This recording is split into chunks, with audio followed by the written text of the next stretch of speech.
Let's take a look at the chart for Bitcoin. Okay, so we're on the 4-hour time frame right now, and in my last video we were watching this rising wedge, something like this. We got a breakout to the downside, and what I was talking about is these Fibonacci retracement levels and these previous support zones, or these previous supports. So we came down, got a support right there, came down, got a support right there, and started bouncing up. But the thing is, I put in limit orders at these Fibonacci retracement levels and they all got filled, and it looks like we're still kind of heading down. The other thing I was looking at is this bottom down here, because if we go to the daily time frame, let's go ahead and delete everything. The thing that we can look at is the moving average. So we have this 9 moving average right here. We broke below the 9 moving average going to the downside, and what I was looking at is kind of this top right here and this bottom right here, something like that. I think it kind of looks like we have a double top, something like that, and then we have this bottom support right here. So I think if we break this bottom here, that we could do a horizontal line, maybe something like this at around 46,000. This is where I have my next limit order at 46,000, and I talked about that on my last video. And like I was saying, this is the bottom, and then we have something like this on the top. Let's go ahead and do a trend line, something like this. And on the daily time frame, I don't know, it's possible that we're looking at some sort of date, like a double top, possibly. We kind of came down, got support, and then came down, got support, and then we're coming down now. I'm kind of curious if we're going to hold support on this.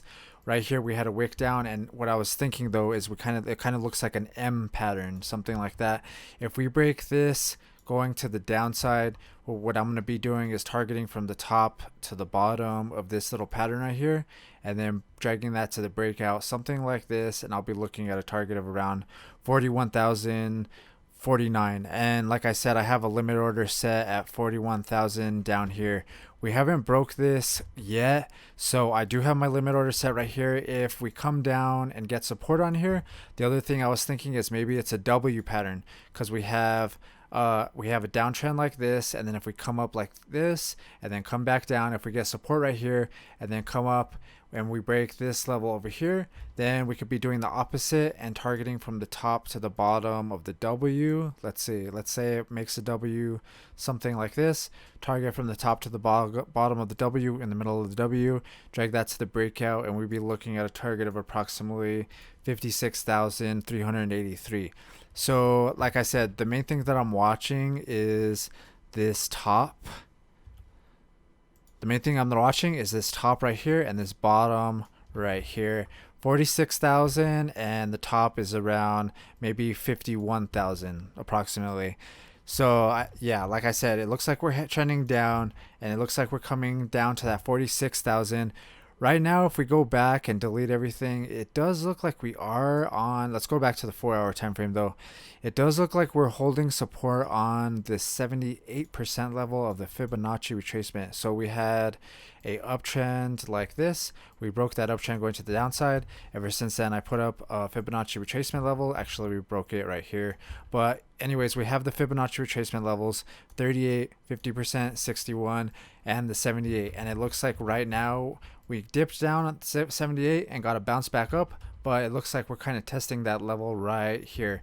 This is sitting at, let me kind of zoom in and get you that exact number. Let me pull this out, something like this, so we can see it better. The 78% level is sitting at around 46,957. So this could possibly be another area. I don't know. Like I said, on the daily time frame, we broke that 9 moving average.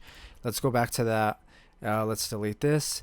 We broke the 9 moving average right here. So until we kind of break back, I mean, what I want the 9 moving average to do is come back down a little bit lower and then be able to break through it easier. It's possible that it comes right here and breaks up. I've been talking about this 9 moving average breaking up like this because if we switch over the weekly time frame, and going down might be a good thing, because I think we might be dragging this moving average down with us, because what we really want to do is break above this 9 moving average on the weekly time frame. And in my opinion, I think it'll be easier if the moving average comes down a little bit more instead of us trying to break above it up over here. And this is the main thing that kind of made me skeptical the other day when we were heading up, is that we're still underneath this moving average and it is kind of on top of us. What I would like to see us do is the moving average come in down here, maybe start to go like this, maybe the price goes something like this, and then we could break through it. I don't know. And like I've been talking about, this 41,000, hopefully we can stay above this. The other thing we can do is, if we zoom out a little bit, we have this support right here and this support right here. This is like another thing that I've been looking at, is we have this trend line going to the upside right here. We have not broke this trend line yet. So this is another thing that might hold support. This is another level that we might find a bounce on, should I say. We're coming down. It looks like we're kind of testing that. We came down right here, got a bounce exactly at that trend line, got a bounce on it, and then now it looks like we're getting resistance on that weekly moving average. So I don't know, in my opinion, we have this big uptrend, and then we have this moving average, and in general, like we're in between these two areas right here, this moving average and then this big uptrend. And yeah, so hopefully we can stay above this uptrend, keep pushing up. Like I've been talking about, what I really want to do is stay above this 41,000 level. This right here is like 42, maybe 41. And if we could stay above that, then we're still possibly in this uptrend. But if we break below that 41,000, we're breaking below this trend line. And if we delete everything, I've been talking about this if you follow my channel, that we have a low, high, low, high. Hopefully we stay above this low right here, because if we go below it, we'll get a lower low, and that'll be a bearish signal or the start of a downtrend. I don't know, we'll have to wait and see, but that won't be a good sign, getting that lower low, in my opinion. This is the daily time frame, and like I said, we're looking at it also on the weekly time frame. So these are two different things that you can look at on these two time frames. Also, if you notice, we kind of have this bottom right here, and then we have a kind of top on the weekly. Let's do something like this. So I don't know, this kind of looks like we're forming a rising wedge. Maybe, I mean, maybe we'll get a bounce right here, get another bounce up, and then I don't know, until we break this trend line or this trend line, I guess we don't know for sure, but it's possible that it's bearish and it pushes us down to this previous support down here around 30,000. Or it's possible that we keep heading up, break through it, and we could target from the top to the bottom of the wedge, drag that to the breakout, and we'd be looking at something like that of around 103,000. So I don't know. I mean, in general, the volume's kind of going lower, and hopefully we can get a bounce right here. That's kind of the main thing that I'm watching right now. This is like a few steps ahead and kind of getting ahead of myself, or getting ahead of what we should be talking about. But in general, I'm watching this weekly trend line right here. We have this uptrend like this. I think this is one of the main things I'm watching on the bigger time frame, and hopefully this could hold support. I think that 41,000 isn't out of the question. I mean, it's still kind of possible. I've been looking at this level right here at around 41,000 for a while now. When we started breaking up, I actually closed that limit order and started trading with that. But now that we're heading back down, I'm starting to look at this limit order again, or starting to, I mean, I have a limit order set at 41,000, 46,000, and those are the two bottoms that I'm pretty much looking at right now. Hopefully we can hold support on this 46,000. That'd be fine with me.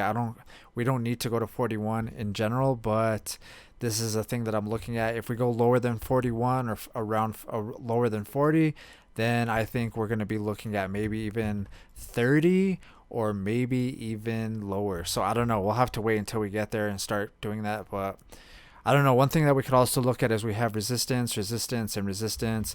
Let's set up another downtrend. We're kind of having to move the trend line now. It doesn't look as good as it did before, but if we could break this trend line going to the upside, then I think that'll be a bullish signal. And the other thing is, I talked about it yesterday, I kind of like how we're holding support on here. So I mean, we have this high right here, and then this high, we kind of matched it. So let's see if we could keep this kind of, instead of getting a lower high over here, instead of keeping that downtrend going, we kind of got support right here and bounced up. But like I was saying, we have this high and this bottom.